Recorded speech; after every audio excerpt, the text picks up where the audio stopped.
दोस्तों, आज की कथा अद्भुत है। इसे जरा ध्यान से सुनिएगा, क्योंकि ये कथा आपने पहले कभी नहीं सुनी होगी। जीवन क्या है और इसे जीने का सही तरीका क्या है? जीवन से जुड़े इन दो सबसे जरूरी प्रश्नों के उत्तर देने में ही सनातन की श्रुति परंपरा में वेदों की रचना हुई। वेदों का रहस्य तब ज़्यादा ही अबूझ होने लगा। उन्हें साधारण रूप में समझाने के लिए उपनिषद बने। इन उपनिषदों की व्याख्या को विस्तार देते हुए और सरल करने की कोशिश ब्राह्मण ग्रंथों में हुई, और फिर इन विचारों को जब किरदारों के माध्यम से समझाने की जरूरत महसूस हुई, तब रचे गए पुराण। कहते हैं कि पहले सभी वेद एक ही थे और सभी पुराणों का वर्णन भी एक ही में आता था। इनमें शामिल किरदारों की कथा बहुत उलझी हुई थी। महर्षि व्यास ने वेदों को समान विभागों में बांटा और 4 भाग करते हुए चतुर्वेद का सिद्धांत दिया। उन्होंने ही पुराणों को भी 18 विभागों में बांटा और उनके प्रधान देवता के आधार पर उनका नामकरण भी किया। इन सभी पुराणों में जो 2 कहानियां जीवन के अर्थ, उसके महत्व और उसकी परिभाषा को शब्द देती हैं, वो है रामायण और महाभारत। ये दोनों कथाएं महाकाव्यों के रूप में लिखी गई हैं और विश्व भर में प्रसिद्ध हैं। इनमें ये बताया गया है कि त्याग ही जीवन का सच्चा अर्थ है। किसी को भी बिना कष्ट दिए जीवन जीने की कोशिश ही जीने का सच्चा तरीका है, और सिर्फ अपने स्वार्थ को पूरा करने के लिए कोई भी काम किया जाए, फिर चाहे वो जाप हो, यज्ञ हो, तपस्या हो, दान या फिर पुण्य की लालसा ही क्यों न हो, सभी पाप की श्रेणी में आते हैं। यही पाप कर्म के बंधन में बांधते हैं और जिससे मनुष्य जन्म मरण के चक्र में फंस जाता है। महाभारत की पावन कथा अपने किरदारों के माध्यम से बार बार यही बात बताती है। फिर चाहे वो प्रसंग नागों की माता कद्रू का हो, जिसमें उसने सिर्फ अपनी सौत बहन विनता को नीचा दिखाने के लिए नागों से छल करने को कहा, या फिर ये कथा राजा परीक्षित के उस पाप की हो जिसमें उन्होंने साधना में बैठे ऋषि के गले में मरा सांप डाल दिया, या फिर ये कथा तक्षक नाग की ही क्यों ना हो, जिसने हर संभव प्रयास कर लिए कि वो राजा परीक्षित को डसे तो कोई उन्हें बचा नहीं पाए। तक्षक के इसी दुस्साहस के कारण शोक में डूबा हुआ राजा जन्मेजय क्रोधित हो उठा और उसने सिर्फ एक नाग से बदला लेने के लिए सारी नाग जाति को ही अपना दुश्मन मान लिया। हस्तिनापुर में बनी विशाल यज्ञवेदी में जो बदले की आग जल रही थी, उनमें नाग आकर गिरने लगे और इससे बड़ा ही विध्वंसक धुआं उठकर आकाश पर छाने लगा। तक्षक ने जब ये सब देखा और सुना तो घबराकर देवराज इंद्र की शरण में चला गया। बोला, मैं अपराधी हूं और आपकी शरण में आया हूं। इस पर इंद्र ने कहा, मैंने तुम्हारी रक्षा के लिए पहले से ही ब्रह्मा जी से अभय वचन ले लिया है, इसलिए निश्चिंत रहो और दुखी मत हो। इंद्र की बात सुनकर तक्षक आराम से इंद्रभवन में ही रहने लगा। नैमिषारण्य तीर्थ में सौती कुलभूषण वृषभा जी ये कथा सुनाते हुए 12,000 ऋषियों के प्रतिनिधि और उनके यज्ञ गुरु शौनक जी ने कहा, हे प्रिय वृषभा, तुमने महाभारत के मर्म का कितना सुंदर वर्णन किया है और जीवन की परिभाषा भी बड़े ही आसान शब्दों में समझाई है। लेकिन अब तुम हम ऋषियों की एक शंका का समाधान भी कथा के माध्यम से करो। तुमने कहा हस्तिनापुर में नाग यज्ञ में सर्प गिर गिर कर भस्म हो रहे, लेकिन तक्षक नाग इंद्र की शरण में जाकर इंद्र भवन में रहने लगा और इंद्र ने ब्रह्मा जी से उसकी रक्षा का वचन भी ले लिया। लेकिन ब्रह्मा जी ने ही तो कद्रु के श्राप का समर्थन किया था जब उसने अपने ही पुत्रों को जलकर भस्म हो जाने का श्राप दिया था। तब आके ब्रह्मा जी ने तक्षक की रक्षा का वचन कैसे दिया? ब्रह्मा के वचन कभी झूठे नहीं होते, लेकिन उनका एक वचन दूसरे को झूठा करने का कारण बन रहा है। ये क्या रहस्य है? तक्षक के प्राणों की रक्षा कैसे हुई? भीषण सर्प सत्र यज्ञ कैसे बंद हुआ? उग्र श्रवा जी इस कथा और रहस्य की को भी बताइए जरा।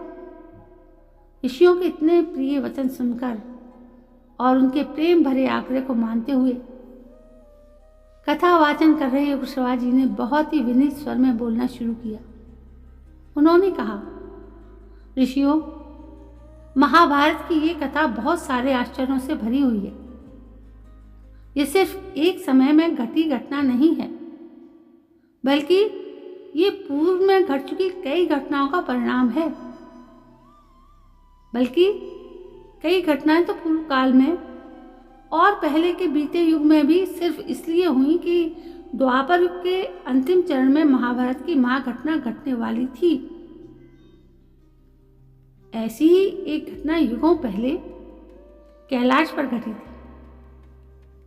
महादेव के तेज का एक अंश गिरा और गिरते ही वो पाताल के नागलोक में पहुंच गया। वहां उस अंश से एक दिव्य कन्या का जन्म हुआ। नागलोक के अधिपति वासुकी भगवान नीलकंठ के गले में उनकी माला बनकर विराजमान है और खुद को महादेव का पुत्र मानते हैं। इसलिए उन्होंने इस कन्या को अपनी बहन मान लिया और महादेव की पुत्री के रूप में उसका पालन किया। वो कन्या महादेव की मानस पुत्री थी, इसलिए मनसा कहलाई और नागराज वासुकी ने उसे जरत्कारु नाम दिया। उसी समय यह तय हो गया कि आगे चलकर ये कन्या एक महागाथा में बड़ी भूमिका निभाएगी। अब आप लोगों को याद होगा कि जब नागमाता कद्रु ने अपने नागपुत्रों को श्राप दिया था, तब परमपिता ब्रह्मा ने भी प्रकट होकर उनके श्राप का समर्थन किया था। उन्होंने कहा था कि इस समय बहुत से ऐसे नाग उत्पन्न हो गए हैं और अपनी शक्ति सामर्थ्य का गलत प्रयोग करने लगे हैं, इसलिए नागों को ये दंड तो मिलना ही था। समय आने पर नाग माता कद्रु का श्राप भी सत्य होगा। ये सुनकर नाग जाति में हाहाकार मच गया और सभी नाग बहुत चिंतित हो गए। उन्होंने नागराज वासुकी के नेतृत्व में एक बैठक की और इस विषय पर बहुत दुख जताया और बचाव का उपाय करने लगे। किसी नाग ने कहा कि हम सभी नाग यज्ञ कराने वाले ऋषियों को डस लेते हैं, ना रहेंगे ऋषि और ना होगा यज्ञ। इस पर वासुकी ने कहा, इस तरह तो सभी नागों पर ब्रह्म हत्या का एक और पाप चढ़ जाएगा। तब दूसरे ने कहा, इस समय यज्ञ होगा, हम नगर और गांव में घुसकर कोहराम मचा देंगे, फिर तो राजाओं और ऋषियों का ध्यान भटकेगा, तो यज्ञ होगा ही नहीं। तब एक और ने कहा, ऋषियों की यज्ञ सामग्री चुरा लेते हैं, इससे यज्ञ नहीं हो पाएगा। और एक ने कहा कि हम खुद ही ऋषि मुनियों का वेश बना लेंगे और गलत मंत्र पढ़ेंगे। अपने नाग भाइयों द्वारा ऐसी अनाचारी बातें सुनकर भक्त हृदय वाले अनंत नाग और शेषनाग जी बहुत दुखी हुए और वो सभा छोड़कर अपने स्वामी विष्णु जी के लोक चले गए। इधर नागराज वासुकी अपने भाइयों सहित अकेले रह गए। तब उनमें से एक भाई ने कहा, शेष जी, हम नाग हैं और हमारी बुद्धि यूं भी धर्म में नहीं है, इसलिए हम डस लेने, चुरा लेने जैसे विचार ही दे सकेंगे। अब आप जैसा उचित समझें वो करें। तब वासुकी नाग और चिंतित हो गए कि आखिर किस तरह नावों की रक्षा की जाए। इस चिंता के बीच नागों में सबसे छोटा एलापत्र नाग हंसा और बोला, हे नाग भाइयों सुनो, माता का श्राप सत्य होना तय है। यह भी तय है कि नागों की रक्षा भी होगी। दोनों ही बातें जरूर होनी हैं।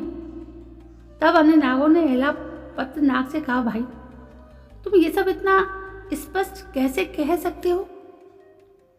एलापत्र नाग बोला, जिस समय माता ने ये श्राप दिया था ना, मैं बहुत छोटा होने के कारण और भय से उनकी ही गोद में जाकर छिप गया। तभी ब्रह्मा जी ने माँ के श्राप पर समर्थन किया। इसी दौरान देवताओं ने यह चिंता जताई कि क्या नाव का अस्तित्व खत्म हो जाएगा। उन्होंने इस पर भी चिंता जताई कि अगर नावों का अस्तित्व खत्म हुआ तो सृष्टि का संतुलन बिगड़ेगा। तब ब्रह्मदेव ने कहा, सभी नागों का अस्तित्व खत्म नहीं होगा, सिर्फ पाप की ओर बढ़ चले नाग ही भस्म होंगे। उनमें से भी कुछ की रक्षा हो जाएगी। देवताओं ने पूछा, ये रक्षा कौन करेगा? तब ब्रह्मदेव ने बताया कि नागराज वासुकी की बहन जरत्कारु का विवाह उसी के नाम वाले ऋषि जरत्कारु से होगा। उन दोनों का पुत्र ही नाग जाति की रक्षा करेगा और नाग यज्ञ को बंद करवाकर उनका उद्धार करेगा। देवताओं से ऐसा कहकर ब्रह्मा जी चले गए और माँ की गोद में होने के कारण मैंने भी ये सब बातें सुन ली थी। एलापत्र नाग ने कहा, हे बड़े भाई नागराज वासुकी, इसलिए अब आप ही हमारी रक्षा कर सकते हैं। और श्रवाजी बोले, ऋषियों, ये सब सुनकर नागराज वासुकी अपनी बहन का पालन और भी चाव से करने लगे और उसी दिन से उनके आदेश पर ऋषि जरत्कारु की खोज शुरू कर दी गई थी। शौनक ऋषि के पूछने पर उग्रश्रवाजी ने जरत्कारु का अर्थ भी बताया था। कारु का अर्थ होता है हट्टा कट्टा, जर का अर्थ होता है छीन। ऋषि ने अपने हट्टे कट्टे शरीर को तपस्या के द्वारा बहुत जीर्ण और दुर्बल कर लिया था, इसलिए वो जरत्कारु कहलाए। इसी तरह नागराज वासुकी की बहन का भी जब जन्म हुआ तब वो स्वस्थ थी, लेकिन बचपन में वो बहुत रोती और खींचती थी। वासुकी कहते थे, ये तो रो रो कर क्षीण हो जाएगी। इस तरह उस कन्या का नाम भी जरत्कारु हो गया। उधर नागराज वासुकी ने ऋषि जरत्कारु की खोज में नावों को भेजा था। ऋषि जरत्कारु का भ्रमणशील ऋषि थे और वो एक ही जगह पर अगले दिन नहीं रुकते थे। कई कई बार वो निराहार तपस्या करते थे और तप साधना में खुद को इतना लीन कर लेते थे कि वास्तविक संसार को भूल ही जाते थे। इसलिए उन्होंने विवाह भी नहीं किया था। एक दिन ऋषि जरत्कारु किसी वन से गुजर रहे थे। उन्होंने देखा कि कुछ 5 वृद्ध प्राणी एक कुएं में उल्टे लटके हुए हैं और उन्होंने अपने बचाव के लिए एक सूखी घास के तिनके को पकड़ रखा है। इस घास को भी एक चूहा जड़ से कुरेद रहा था। ऋषि जरत्कारु ने यह देखा और करुणा से भर गए और उन्होंने उन वृद्धों के पास जाकर उनकी इस स्थिति से बचाव का तरीका पूछा। उन बूढ़ों ने कहा, हे ऋषि, हम जरत्कारु के पूर्वज हैं।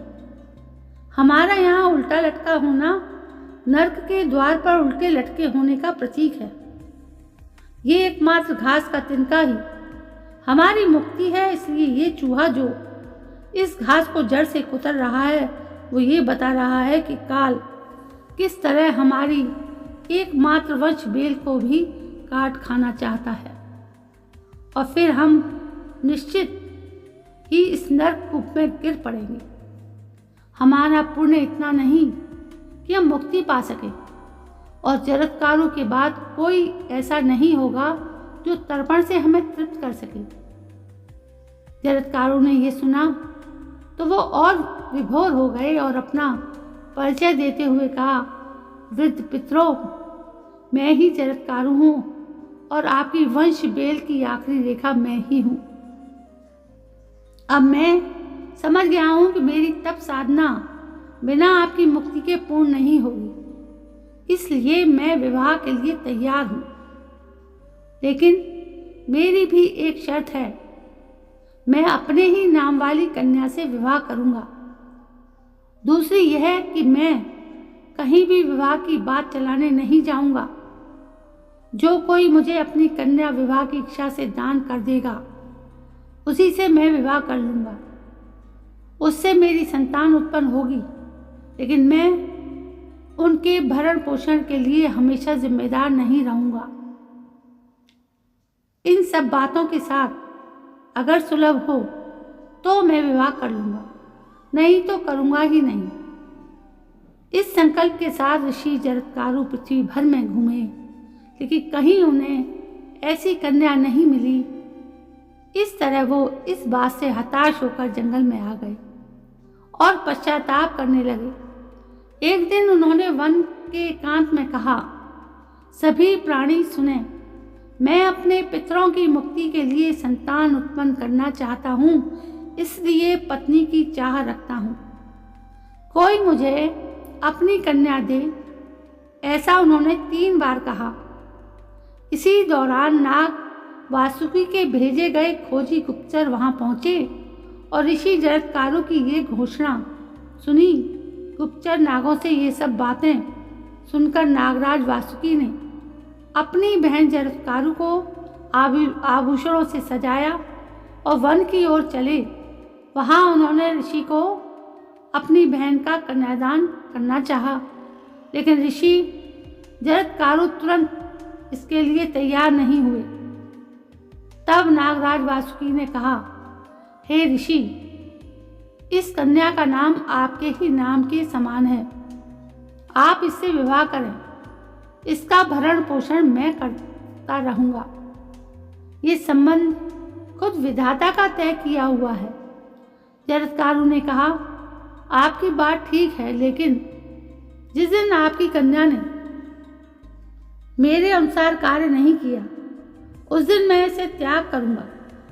तब उन्होंने कहा, मैं असल में विवाह ही नहीं करना चाहता था और इसका कारण यह है कि मैंने एक भी दिन से अधिक एक ही स्थान पर ना रहने का व्रत लिया है, लेते हुए तपस्या का मार्ग चुना है।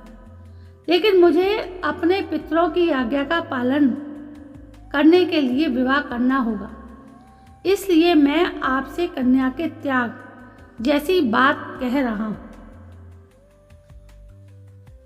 नागराज वासुकी ने ऋषि जरत्कारु की सभी शर्तें मान ली और अपनी बहन का विवाह उनसे करा दिया। विवाह के बाद नव दंपत्ति साथ साथ रहने लगे। वासुकी की बहन इस संबंध को दृढ़ता से निभा रही थी। इसी दौरान वो गर्भवती हुई। नागराज वासुकी की एक आस पूरी होने वाली थी, लेकिन इसी बीच एक और घटना घट गई। एक दिन जरत्कारु संध्या वंदन के समय सोते रह गए और पत्नी जरत्कारु ने उन्हें इसलिए नहीं उठाया कि शायद वो थके होंगे, थोड़ी देर में उठ जाएंगे। ऋषि जरत्कारु को जब उठने में देर होने लगी तो पत्नी ने उन्हें उठाने की कोशिश की और उन्हें संध्या वंदन के लिए कहा। ऋषि उठे और बड़े क्रोध में बोले, देवी, तुमने मेरे मन के प्रतिकूल काम किया है। सूर्य तक में इतनी हिम्मत, इतनी शक्ति नहीं कि मैं सोता रहूं और वो अस्त हो जाए। आपने मेरी तप साधना का अपमान किया है। इसलिए अब मैं यहाँ से जाऊँगा। इस तरह ऋषि जरत्कारु जिस मौके के इंतजार में कई दिन से थे वो उन्होंने आज निकाल ही लिया था। इस तरह वो गृहस्थ आश्रम से निकल गए। जाने से पहले उन्होंने कहा, तुम्हारे गर्भ में पल रहा ये बालक प्रकांड विद्वान होगा, इसका तेज अग्नि के समान होगा और ये वेद वेदांग में पारंगत होगा। नागकन्या जरत्कारु ने ये सारी बातें अपने भाई वासुकी को बताई तो वो दुखी हुआ, लेकिन काल की स्थिति को वो पहले से जानता था, इसलिए उसने अपनी शोकाकुल बहन को समझाया। समय आने पर जरत्कारु ने एक तेजवान बालक को जन्म दिया। वो वासुकी के भवन में ही रहकर बड़ा होने लगा। ऋषि च्यवन से बालक ने वेदों का अध्ययन किया और उसका नाम आस्तिक रखा गया, जो बाल्यावस्था में ही मुनि आस्तिक नाम से प्रसिद्ध हो गया। इस मेधावी बालक को देखकर नाग फूले न समाते थे और नागराज वासुकी उस पर विशेष प्रेम रखते थे। आखिर आने वाले दिनों में वही बालक उनके वंश का रक्षक बनने वाला था।